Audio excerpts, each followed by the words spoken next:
There was a mindset that I carried for years as an interpreter, and it looked like professionalism.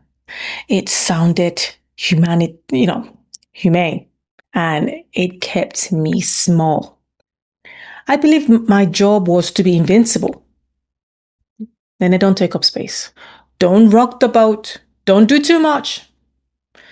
And underneath all of that was that one fear. What if they realize I'm not as good as them? And I would watch other interpreters who flowed effortlessly. And I would tell myself, they are so naturally gifted. They are smarter. Look how confident they are. They're the ones that they always get requested again and again and again. And every time I hesitated on, say, a finger spelling, or I just needed that split second longer to get it, I made it mean something of who I was, that I wasn't capable, that I wasn't safe to do this. And when your nervous system doesn't feel safe, what does it do? It shrink. And mine did. Because in the profession, especially as a sign language interpreter, you're like, oh, you're just the interpreter. You just be invincible. They don't even need to know you're there.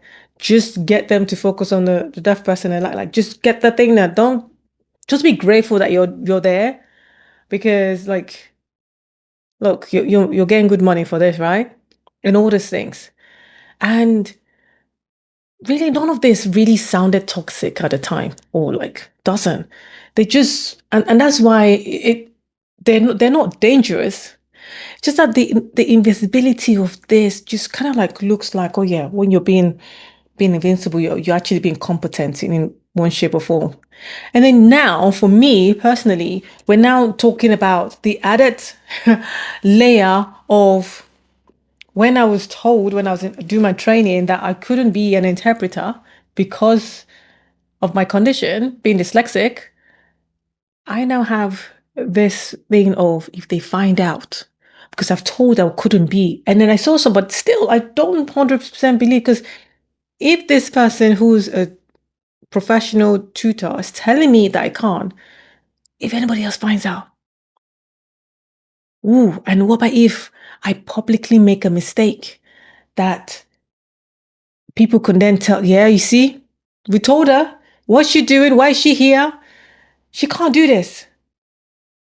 So, like, all those things made me get into this, like, I was in this, trying to hide and in a very survival pattern, like in that alert all the time. And it wasn't, it wasn't that I wasn't being humble. I was just hiding all the time. I was hiding and I was comparing my abilities to other people's ability, as like how they're seamlessly just signing away and their voiceover is just like peculiar. Like how fortunate are they? Look at how they are free flowing at this thing. And I am here struggling. I am here like not getting it. Because I just decided, yeah, they were gifted. I'm not. I have the condition they don't have. So I have to just like keep catching up and like keep and I became more hesitant. And I was showing up. I was getting more evidence because that's where my focus was like, oh my goodness. And then I was start having all this tension. Or like especially in places that I haven't been before, or people I don't know, I've never met. It's like I'm also on urge. It's like my body just feels this locking tightness, like, oh, let's just make sure we get this every single sign, every single word. Let's voice over this thing in a really thoughtful way so we don't get found out. Let's just do this thing. And I'm there. But dyslexia was showing up in my body. I was like, what I was trying to avoid was I was just even making it worse. The fear of being found out was making me tighter, was making my mind. And then what would happen? I wasn't flowing properly. The flow isn't how it should be. Because I'm there thinking flow is about the speed, it's about this, it's about the safety. I wasn't safe in that space because I made it mean so much. I made it mean that this is like, this is the deal. So and it wasn't that I wasn't less capable. I just was just less safe. That's how things were just showing up for me then. Because this is the thing that I have realized over time, that we cannot outperform the identity our nervous system feels safe in. And at that time, I was in this like, felt like a fight or flight thing of like, what's the deal today? How are things gonna show up today? Well, what's happening? Who is this person? Oh gosh, how did I feel with them last time? Okay, this person I'm co-working with. Are they going to be supportive? Will they understand? Like, I have this condition. I am less of. I'm not capable. All these things were just dancing in my head of how things are. And I'm there thinking, it is what they said. I had my extra layer, the mindset that was holding me stuck in what I was doing.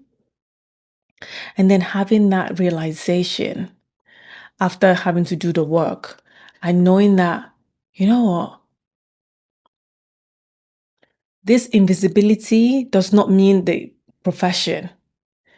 It is a safety that I create that brings the expansion to me, that brings this thing that I want to show up in my work. Is having that realization that it's not about my, like, whatever that is. It's what I think about myself being someone who's dyslexic, being someone who they say like, is just an interpreter, or someone who feels like other people are better than me, or more competent than me, or capable. When it's the story and the meaning that I was giving myself and making myself tense, that every time I come back from a day's work, I just feel like I've just been hit by a truck and I'm like just slumped down, just catching my breath, like just recovering from all the grit that I've had all day of what I want, how I wanted to show up and like what things are. And now I feel like I'm in the comfort of my own home. I'm like, spent. Every single day I come home feeling worn out because I've held this feeling, this thought, and yeah, I wonder why I didn't even get like really seriously sick in those season. Because of how I was just tense. So when I got to that realization that, look, the industry wasn't trying to keep me small. It wasn't what they said that was making me small, that was keeping me feeling this way. It was my identity. That was. It was the way I saw myself in the profession that was keeping me that way. When I stopped trying to prove that I belong and I started deciding that I did, did things start changing for me? Because all that way in that beginning of my career, I was like wanting to, like, yeah, I belong here, even though this might be the case, but I've got this. I have the passion. I'm so into this. Like, I love this job. But at the same time, that kind of like love-hate relationship. I truly love the language. I love the creativity of just seeing hands moving and like being able to get it from one language, change the structure in your head and let it sound great in whoever is receiving it or hearing this. And then I love that. At the same time, It was like, oh my gosh, what are you like? It was all that. When the expansion began for me, when safety replaced that survival, that's when things started shifting. When I started like not feeling like ooh, to like, oh, okay, I belong here. I don't need to prove that I am. I just know that I do. And when that started happening, I said, started able to start negotiating instead of like saying, okay, this is a job, this is, oh, okay, okay. Yeah, no, okay. So if it's this more like this duration, this is my rate, this is my thing. Now I'm able to start having those things now going, okay, yeah, fine, done. Okay, you can't, you're just the interpreter here. When I see things not being like, I'm able to then speak up and like suggest and like, like I remember one time early on in my career, there was an issue where they didn't have an idea, what's the word? They wanted some information, which I gave. Like they asked and I did, but I didn't go that extra to like actually this might be, even though they kind of like, oh, what's your, do you know any blah blah blah blah blah?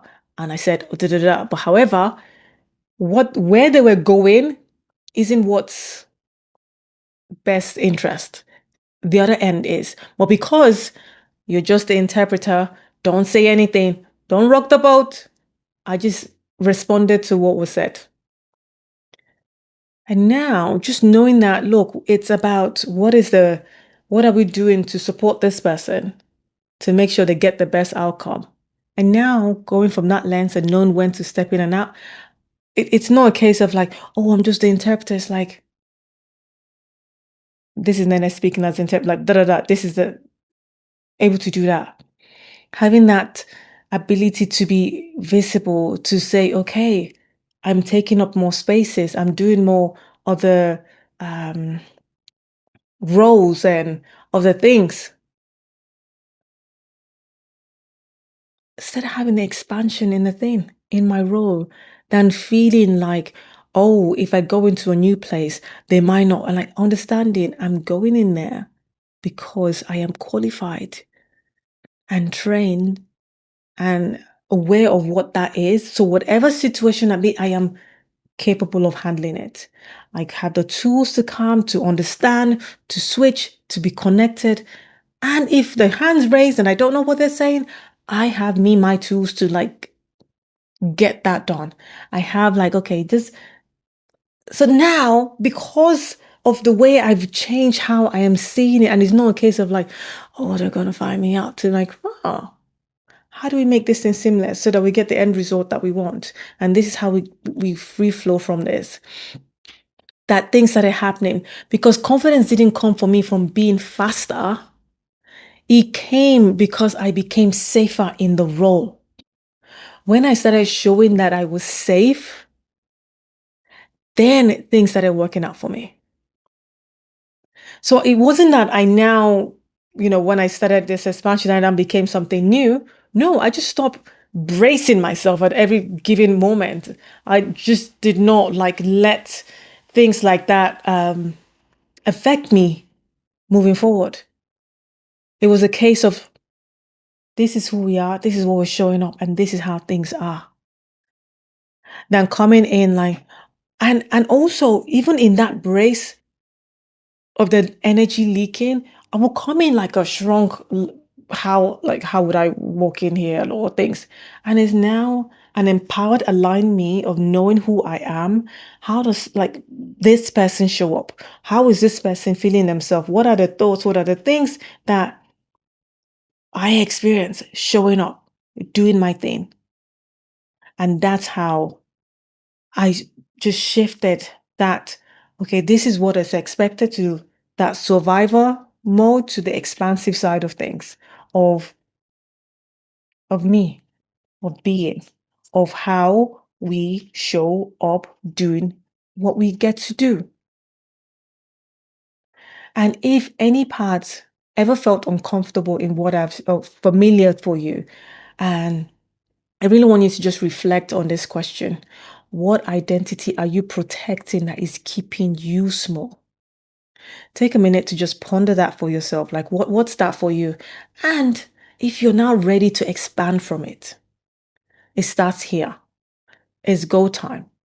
And that's what this channel, this is where we rewire that identity. We start doing the work because awareness plus repetition equals that identity, equals go time, equals this is what we get to do. Nene here. We do this every single day. Decide to become. Decide to become who you're wanting to be and showcase and bring forth. Because we evolve in real time while living our lives. Till tomorrow. Bye for now.